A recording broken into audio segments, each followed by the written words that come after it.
Hola, hoy vamos a analizar un ejemplo que estoy tomando de este libro. Lo voy a mostrar aquí brevemente. El libro se llama Bioestadística en español. El autor es un tal Wayne W. Daniel. Y bueno, en español lo edita Limus aquí en la cuarta edición.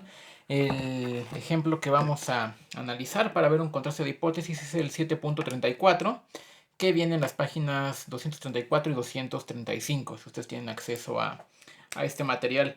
Un comentario al margen es que es un libro con un enfoque diametralmente opuesto al que nosotros hemos venido manejando en este curso. Este libro de bioestadística, que por cierto es uno de los libros pues, que más se utilizan en cursos de bioestadística. Decía, es un texto orientado completamente a la práctica y a los ejemplos, a diferencia de este curso donde hemos venido construyendo muchísimo más la teoría de la inferencia estadística. Pero bueno, en este ejemplo, que está tomado además de una publicación del American Journal of Health Promotion, de un tal Becker, bueno, el autor principal de este estudio, dice que, bueno, existen barreras para promover la salud entre personas con discapacidad, ¿no? Barreras que pueden ser de muchos tipos en el empleo, en el transporte, en el alojamiento, educación, seguros de vida, acceso arquitectónico, actitudes de la sociedad, en fin, muchísimas cosas.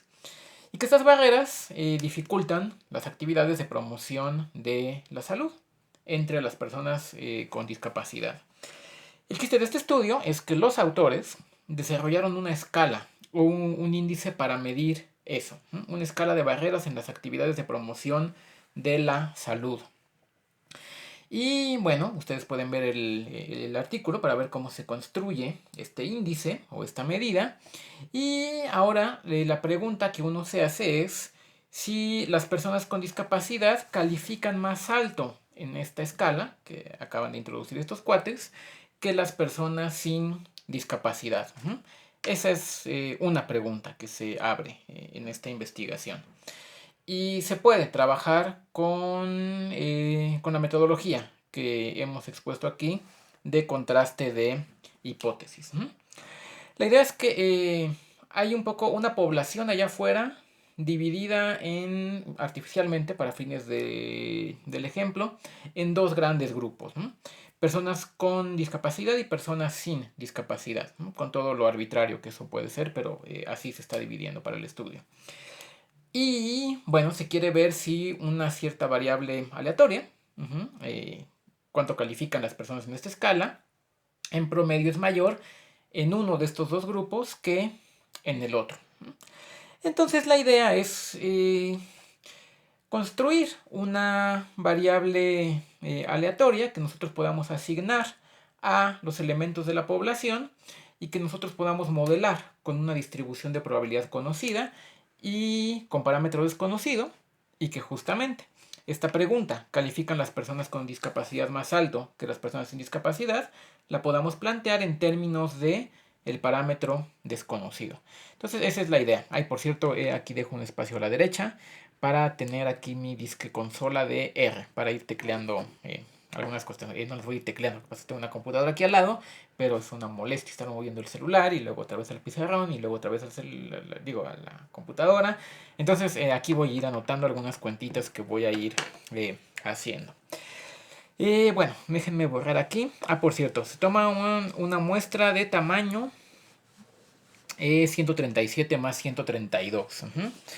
En esta muestra hay 132 personas con discapacidad, hay 137 personas sin discapacidad, y se mide en cada una de ellas cuánto califica en esta escala de barreras para las actividades de promoción de la salud. Pues bueno, tenemos la siguiente observación. La muestra es, entre comillas, vamos a ponerle grande. Si sumamos 137 más 132, que me sale 269, bueno, es lo suficientemente grande, al menos para que en muchas aplicaciones de bioestadística se pueda considerar que ciertas variables aleatorias siguen aproximadamente una distribución normal, con precisión bastante razonable. Entonces, si nosotros construimos la siguiente variable aleatoria, que siempre por convención la llamamos z, a lo que va a seguir una distribución normal, que sea la media muestral dentro de uno de los grupos, menos la media en uno de los grupos, menos la media en otro de los grupos, estos son muestrales, menos las medias reales en cada uno de los grupos, mu1 para un grupo, mu2 para otro grupo, y eso lo dividimos entre la desviación estándar, de este modo, sigma 1 al cuadrado entre n1 más sigma 1 al cuadrado entre n2, la raíz cuadrada de esto. Bueno, pues razonablemente bien uno puede modelar o asumir que esta variable aleatoria, es aleatoria porque depende de la muestra, aquí está lo aleatorio, sigue una distribución normal. Es una normal con media 0, porque estamos restando el promedio, mu1 menos mu2, el promedio de x1 menos x2, y con varianza 1 porque también estamos justamente estandarizándola. Entonces vamos a hacer inferencias sobre esta variable aleatoria z. Tenemos aquí estos tamaños de muestra, ahorita los voy a dejar aquí escritos. Vamos a llamarle mu d a el promedio de las calificaciones en esta escala, de los puntos en esta escala, de las personas con discapacidad, promedio entre personas con discapacidad, y siguiendo hacia el pie de la letra la notación del libro de Wayne Daniel, vamos a ponerle mu subíndice nd, el promedio entre personas sin discapacidad. Promedio entre personas sin discapacidad. No se me olvide que aquí tenemos los tamaños de muestra. Entonces, a ver, hacemos esta convención de llamar así mu d y mu nd. Entonces, nosotros podemos plantearlo como un problema de prueba de hipótesis si nosotros hacemos lo siguiente. H0, la hipótesis nula, que las personas con discapacidad en promedio salen más abajo en esta escala que las personas sin discapacidad, es decir, mu d es menor o igual que mu nd. Y bueno, la alternativa sería lo opuesto, ¿no? Que las personas con discapacidad salen más arriba en esta escala que las personas sin discapacidad. Entonces, así es como nosotros lo podemos plantear como un problema de contraste de hipótesis, ¿no? Pero bueno, esto también es equivalente, este contraste, a hacer el siguiente. Pues nosotros podemos plantearlo como que la hipótesis nula sea, nada más voy a despejar en esta desigualdad, voy a pasar los lados derechos al lado izquierdo, el promedio en D menos el promedio en ND es menor o igual a 0, es esto de acá, versus la alternativa, el promedio en D menos el promedio en ND es mayor a 0. Porque fíjense, de esta manera, si lo escribimos así, voy a borrar aquí esto, nosotros podemos plantear este contraste de hipótesis tal y como lo hemos hecho en nuestras exposiciones pasadas dentro de este curso. Es decir, el parámetro desconocido para nosotros es la diferencia de estas mu's. Teta es mu en el grupo D menos mu en el grupo ND. Teta 0 es 0, menor o igual a 0 o mayor a 0. Y de este modo, pues tenemos un contraste del tipo teta menor igual a teta 0 versus teta mayor a teta 0, donde teta es la media desconocida de una distribución normal, donde teta es la media desconocida de una distribución normal. Entonces, de este modo, es como primero tenemos que hacer para plantearlo, para llevarlo al terreno en el que hemos venido trabajando, es decir, poderlo plantear en esos términos.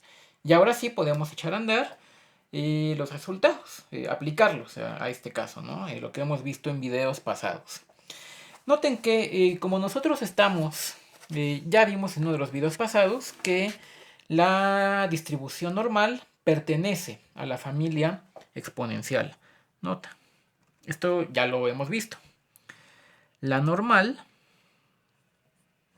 pertenece a la familia exponencial. Se puede factorizar de una cierta forma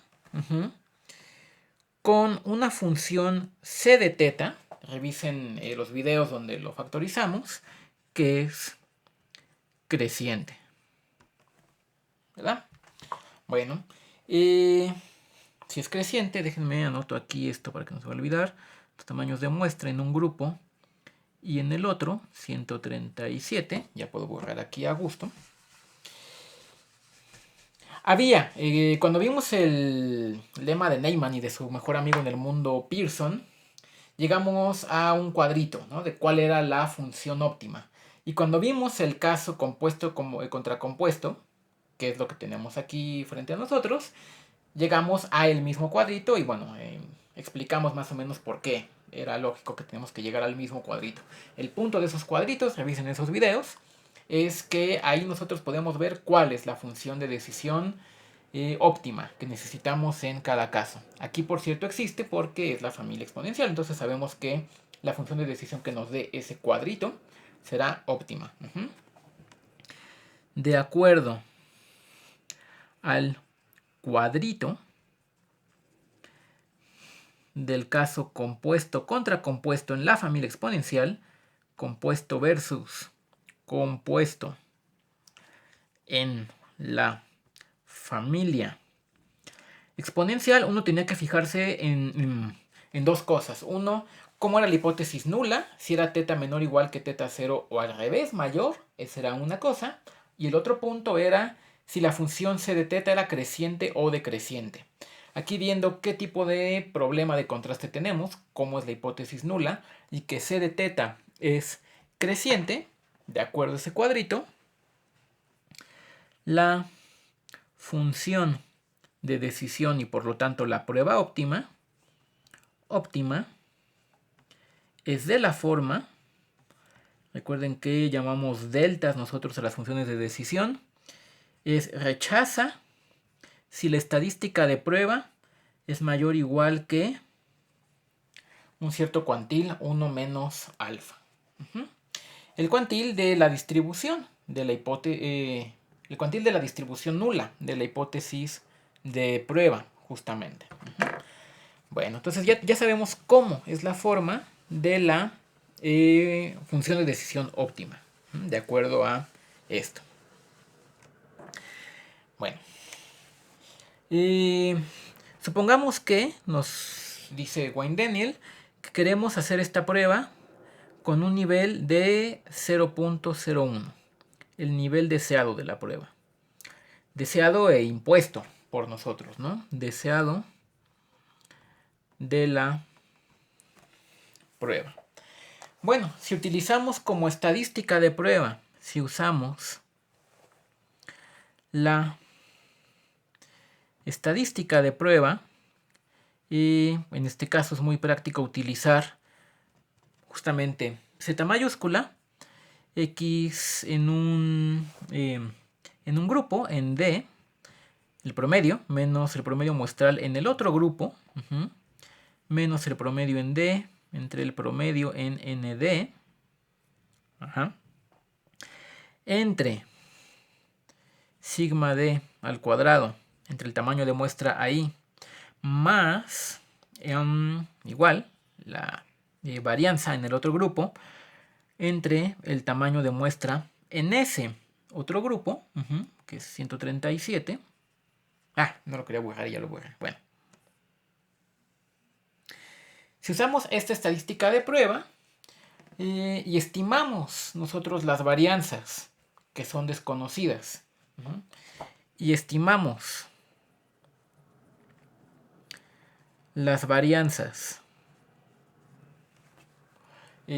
con las varianzas muestrales,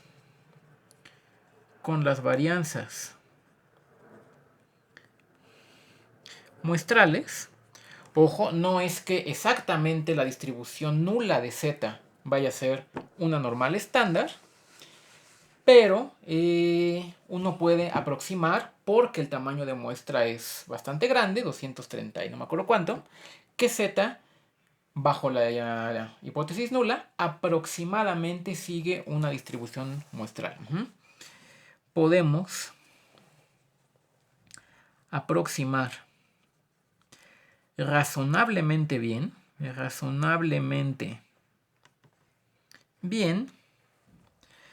la distribución nula de Z. La distribución nula de Z, que es justamente una normal estándar, es decir, una normal con media 0 y varianza igual a 1.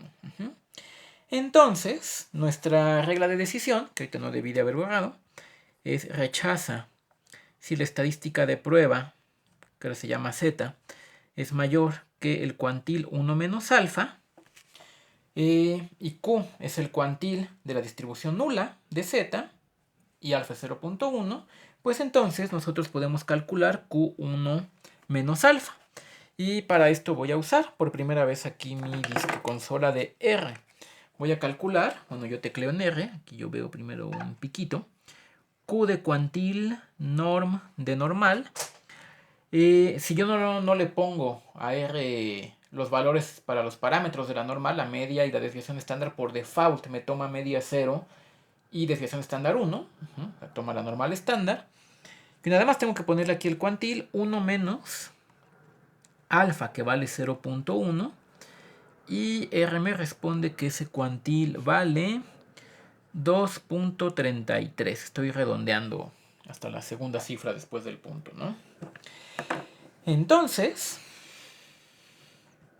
2.33, nosotros ya tenemos la regla de decisión. Por lo tanto, la regla de decisión es: rechaza la hipótesis nula si tu estadística de prueba Z te sale un número más grande que 2.33. Y recuerden, siempre tenemos que determinar primero cuál es la función de decisión óptima y con el nivel alfa que nosotros hemos establecido. Y ya entonces podemos, ahora sí, ver los datos. Voy a copiar aquí tal y como lo pone en el libro. Porque algo que en general no se debería valer es primero ver los datos y luego decidir qué hacer con ellos. O sea, primero se decide qué se va a hacer con los datos, y ya que los tenemos, pues ahora es como, pues ahora haz con ellos lo que dijiste que ibas a hacer. No se vale que ahora cambies y, ay, no, es que yo dije, pero ahora digo otra cosa porque los datos ya no me salió como yo quería. Bueno, eso no se vale. Vemos ahora sí los datos. Los datos nos van a servir para calcular el valor de la estadística de muestra y compararlo contra este 2.33. Copio así tal cual la tablita como viene en el libro de Daniel. Dice muestra, dice clasificación, calificación. ¿Qué clasificación? Calificación media, calif de calificación media y desviación estándar muestral. Porque aquí también la varianza es desconocida. Hay dos grupos, el grupo D y el grupo ND. En el grupo D sale una calificación media de 31.83 y en el otro sale de 25.07. Así ya de entrada, ahorita un comentario al margen, vemos que sí, en efecto, en el grupo de personas con discapacidad la calificación promedio es mayor que en el grupo de personas sin discapacidad, pero la pregunta no es esa, la pregunta es si es significativamente mayor a un nivel .01. Y salen desviaciones estándares de 7.93 y 4.80. Entonces la idea es ahora con estos datos nosotros calcular la estadística de prueba. Y esto es meter números a la calculadora. Es 31.83 menos 25.07 menos, bajo la hipótesis nula las medias son iguales, entonces aquí me queda un 0 entre, estamos aproximando la varianza con la muestral, esto va al cuadrado, entre 132, que es el tamaño de muestra en este grupo, más 4.80 al cuadrado, entre, otra vez, aproximando la varianza poblacional con la muestral, es una aproximación, entre 137 raíz cuadrada. Bueno, se trata de meter eso a la calculadora o también a R y resulta que esto sale 8.42. Entonces, vemos que Z, que vale 8.42, es más grande que este 2.33, que es el cuantil 1 menos alfa de la distribución nula de Z. La función de decisión dice rechaza si Z es mayor que 2.33. Así es como nosotros leemos esto. Pregunta, ¿sale mayor Z que 2.33? Respuesta sí, si es mayor. Por lo tanto, la decisión con estos datos y con ese nivel alfa es rechazar. Por lo tanto, la decisión es rechazar H0. Comentaba que en la práctica lo que se hace casi siempre es que uno no nada más calcula la estadística de prueba y dice rechazo o no, sino que sería seguir tal cual, al pie de la letra, el esquema de Lehmann y de su mejor amigo en el mundo Pearson, sino que uno calcula el p-value siguiendo el esquema de Fisher y uno lo compara con el nivel alfa de la prueba, o sea, una mezcla de esas dos. Y entonces vamos a hacer eso, que es lo que se hace en la práctica, vamos a calcular el p-value. El p-value es, en este caso, 1 menos, bueno, aquí ya puedo borrar la decisión, es en este caso, le ponemos P de p-value, y pues es 1 menos la distribución nula de la estadística de prueba valuada en la muestra, en los datos. Es decir, es el área que está, si la distribución nula es una normal estándar, y yo aquí dibujo la densidad de la normal estándar, yo veo que me sale un cierto valor de la estadística de prueba Z, y pues es 1 menos la distribución, es decir, el área a la derecha. El área a la derecha, o sea, esto de acá, perdón, esta área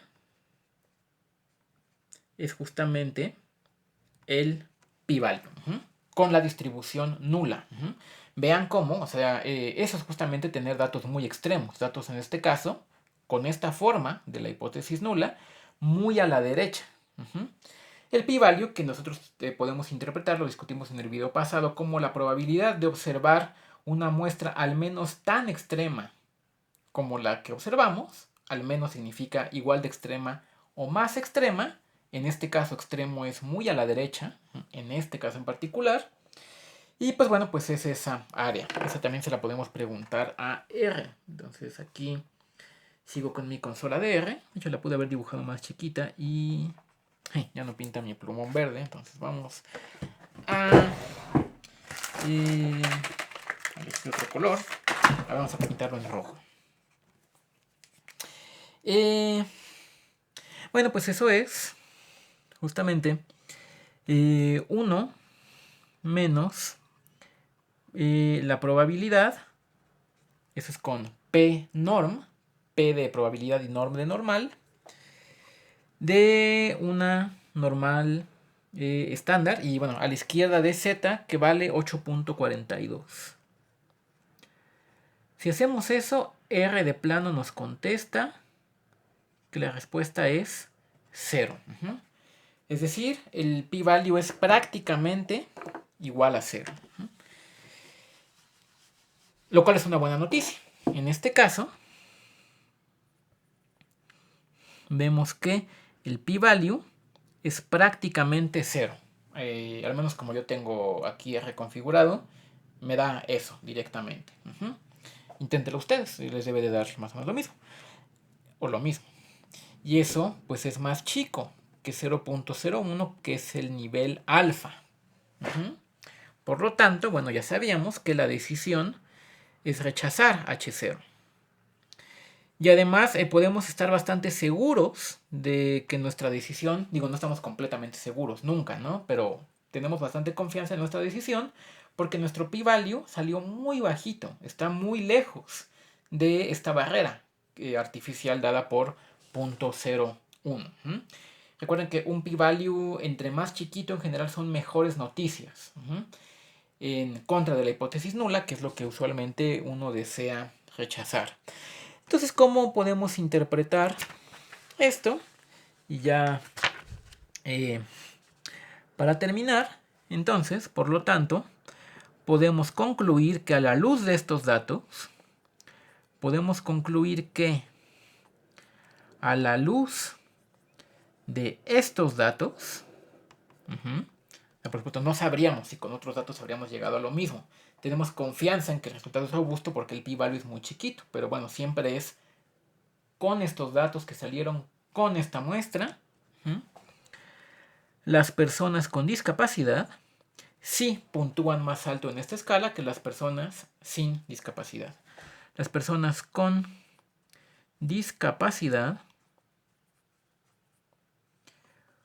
puntúan, o no sé si esa palabra está bien dicha o no, tienen un puntaje significativamente mayor, y ojo con la palabra significativamente mayor, significativamente para este nivel alfa, significativamente mayor que las personas sin discapacidad. Entonces esto es nada más un ejemplo así pues de libro de texto, no metafóricamente solo, sino literalmente, está sacado de un libro de texto, de cómo se hace en la práctica uno de estos contrastes de hipótesis. Entonces ya casi terminamos con con los videos de este curso de introducción a la, bueno, este curso de inferencia estadística. Y pues ya solo falta discutir esta dualidad que hay entre el problema de contraste de hipótesis y el problema de la estimación por intervalos. Podemos comentarlo ahorita brevemente antes de terminar viendo este ejemplo donde uno se plantea una pregunta. ¿Será que esta variable aleatoria es mayor en este grupo que en este otro? La tradujimos en otra pregunta sobre ¿será que el promedio de esta variable aleatoria es mayor que 0 o menor a 0? Una vez que tenemos esta última pregunta que acabo de hacer, a alguien se le podría ocurrir lo siguiente, decir, bueno, tú quieres ver si el promedio es mayor o menor a 0, ¿por qué no sacas un intervalo de confianza para ese promedio? Y te fijas, si el intervalo de confianza contiene al 0, bueno, pues a lo mejor el promedio es igual a 0, con un nivel de confianza gamma o 1 menos alfa. Si el intervalo de confianza te queda a la derecha de 0, o sea, arriba de 0, pues entonces tienes elementos para creer que el promedio es mayor a 0. Y si el intervalo te sale a la izquierda, pues tienes elementos para creer que el promedio es menor a 0. Uno podría proponer esa metodología. ¿Está bien? ¿Está mal? Sí está bien. Okay. ¿Qué es mejor? ¿Hacer eso o estos esquemas de hipótesis, spoiler, es exactamente lo mismo. Son dos formas de abordarlo y son equivalentes una a la otra, pero eso vale la pena analizarlo con un poco más de detalle y a eso dedicaremos el siguiente video. Muchas gracias.